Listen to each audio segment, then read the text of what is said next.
This is Democracy Now!, democracynow.org, The War and Peace Report. I'm Amy Goodman with Juan Gonzalez.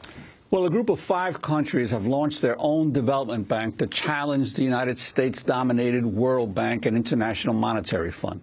Leaders from the so-called BRICS countries, Brazil, Russia, India, China, and South Africa, unveiled the new development bank at a summit in Brazil. The bank will be headquartered in Shanghai.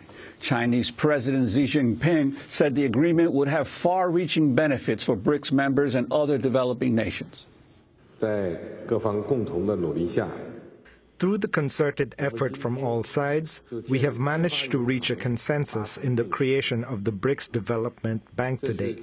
This is the result of the significant implications and far reach of BRICS cooperation, and is therefore the political will of BRICS nations for common development.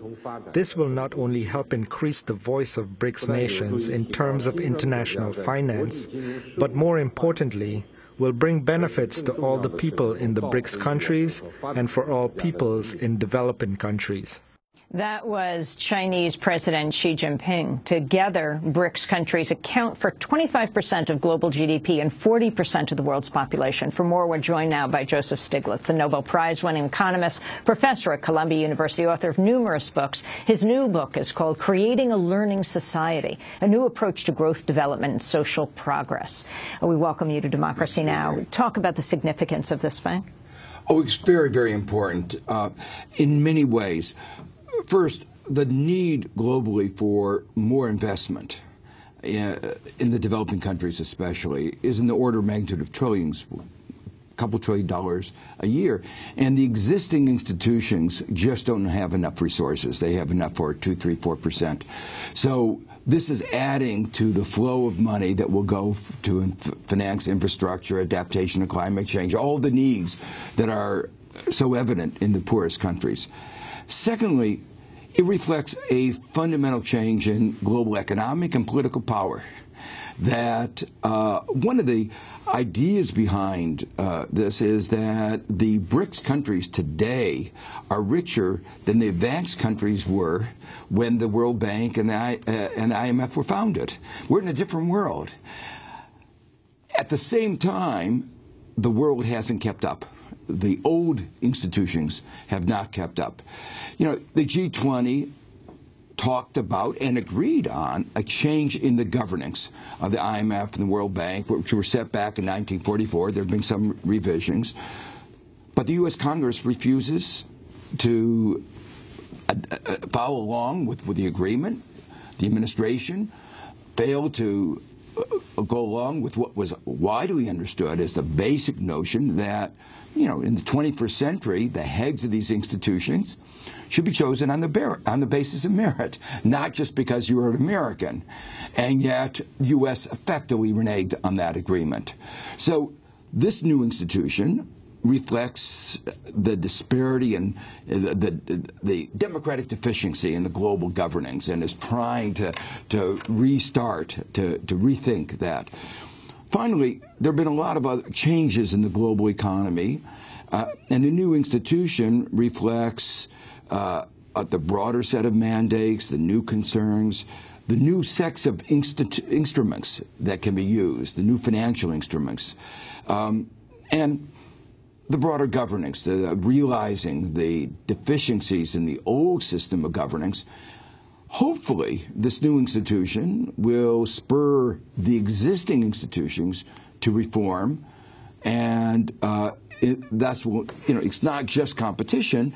It's really trying to get more resources to the developing countries in ways that are consistent with their interests and needs. And the importance of countries like China, which obviously has huge monetary reserves, and Brazil, which had developed its own development bank now for several years, they're being key players in this new financial organization. Very much, and that illustrates, as you say, a couple of interesting points. China has reserves in excess of $3 trillion. So one of the things is that it needs to use those reserves better than just putting them into U.S. Treasury bills. You know, my colleagues in China say that's like putting meat in a refrigerator and then pulling out the plug, because the real value of the money put in U.S. Treasury bills is declining. So they said we need better uses for those funds, certainly better uses than using those funds to build, say, shoddy homes in the middle of the Nevada desert. You know, they're real social needs, and those funds haven't been used for those purposes.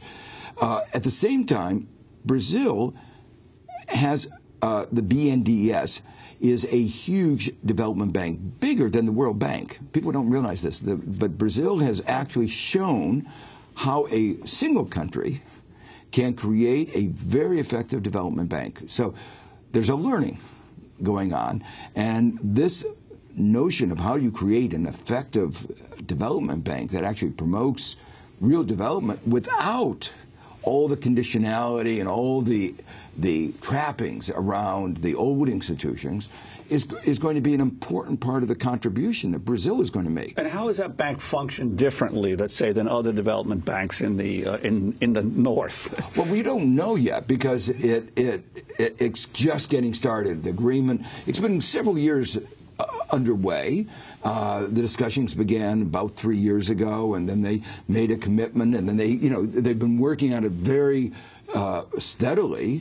What was big about this agreement was there was a little worry that there would be conflicts of the interest. You know, everybody wanted the headquarters, the president.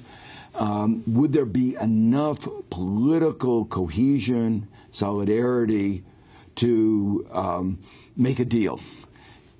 Answer was there was. So what it was really saying is that in spite of all the differences, the emerging markets can work together in a way more effectively than some of the advanced countries can work together.